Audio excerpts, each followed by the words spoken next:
Good afternoon. आप सबका हमारे साइंस क्लास में स्वागत है।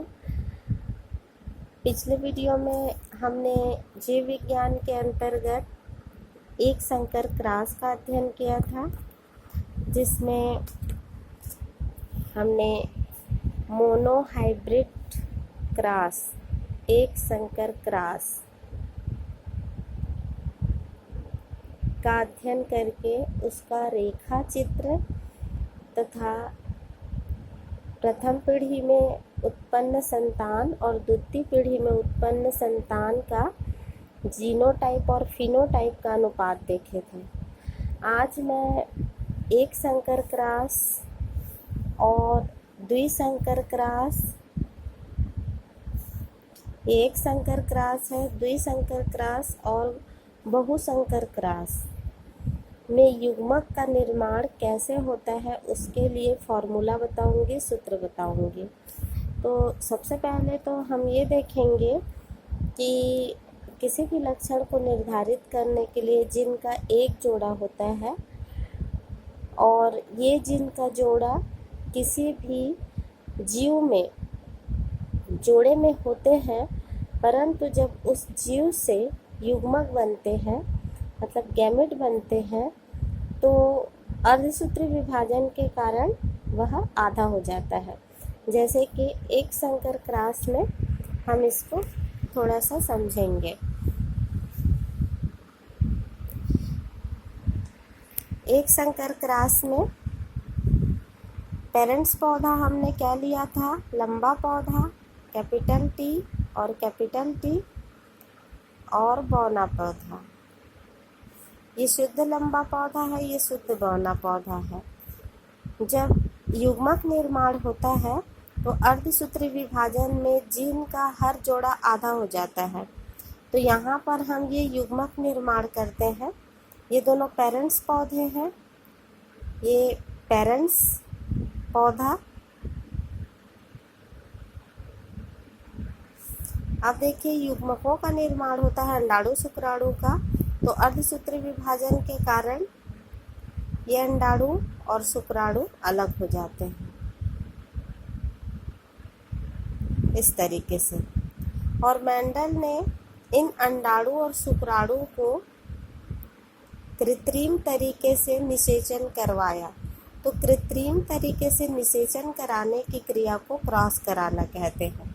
तो उन्होंने परागकण को अंडाशय के अंडाणु के पास ले जाकर क्रॉस कराया।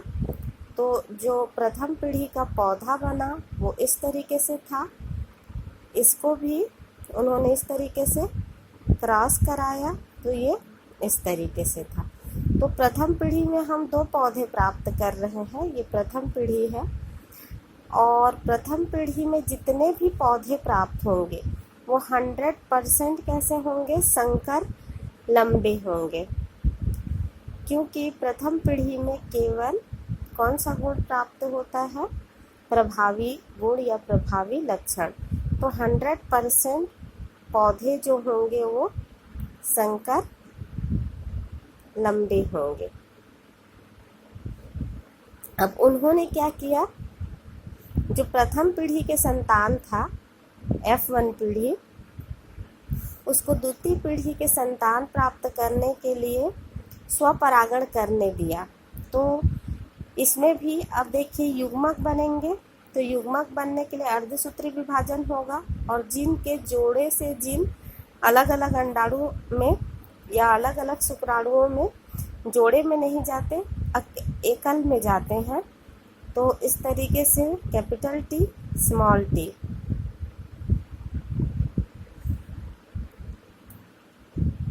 Capital T small T. तो आपने देखा था प्रथम पीढ़ी में जितने भी गैमेट बने हुए थे, ये गैमेट है, प्रथम पीढ़ी में जितने भी गैमेट बने हुए थे वो सारे एक जैसे थे। अगर शुक्राणु है तो एक जैसे जीन थे उसमें, अंडाणु है तो एक जैसे, लेकिन द्वितीय पीढ़ी में ये अलग अलग है। तो उन्होंने इसको पोलिनाइजेशन स्वपरागण होने दिया। तो स्वपरागण हुआ तो यहाँ देखिए यहाँ पर ये कैपिटल टी वाला गैमेट जो है कैपिटल टी वाले गैमेट के साथ क्या करेगा, निषेचन, तो कैपिटल टी पौधा प्राप्त होगा। और इसी को हम इससे कर देते हैं। पहले अगर मान लीजिए इसको हम नर युग्मक मानते हैं तो मादा युग्मक से हम इस तरीके से क्या कर रहे हैं, निषेचन। ये दूसरा पौधा कैसा होगा, एक कैपिटल टी एक स्मॉल टी। अब इन दोनों को इससे करेंगे,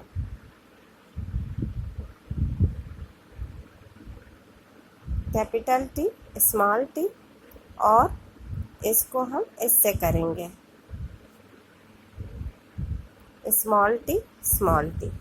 तो देखिए ये F2 पीढ़ी के पौधे हैं। तो F1 पीढ़ी में देखे थे आप, ये शुद्ध बौना था पौधा और ये शुद्ध लंबा। तो प्रथम पीढ़ी में सभी पौधे लंबे थे लेकिन बौनेपन का जो गुण था वो दबा हुआ था। और द्वितीय पीढ़ी में देखिए बौने पौधे भी दिखे। तो 1 2 3 4 प्रकार के पौधे देखे गए द्वितीय पीढ़ी में, जिसमें से शुद्ध लंबा पौधा एक था 4 में, मतलब 25%, और संकर लंबे जो थे वो 50% और शुद्ध बौने 25%।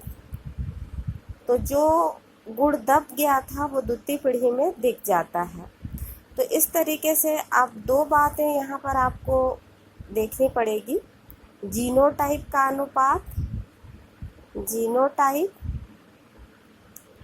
जीनोटाइप अनुपात मतलब जो 4 प्रकार के पौधे थे उसमें कितने प्रतिशत पौधों में एक जैसा जीन था। तो कितने प्रतिशत, ये टी अगर हम इसका सरल प्रतिशत ले लें तो ये 1:2:1, मतलब 4 में से 1 भाग शुद्ध लंबे थे, 4 में से 2 भाग कैसे थे, संकर लंबे, और 4 में से 1 भाग शुद्ध बौने। तो जीनोटाइप मतलब कि कैपिटल टी जिन पौधों में लंबाई को नियंत्रित करने के लिए कैपिटल टी जीन है वो कितने हैं, 1 अनुपात है।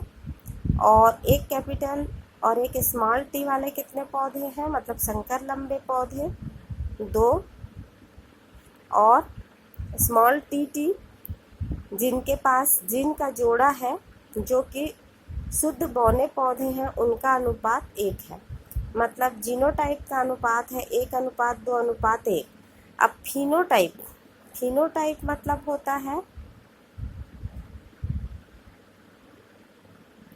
पौधों का, वे पौधे जिनके बाह्य लक्षण एक जैसे होते हैं, उनके गुणसूत्री संरचना या जीनिक संरचना जैसा भी हो लेकिन बाह्य लक्षण जिनके समान होते हैं।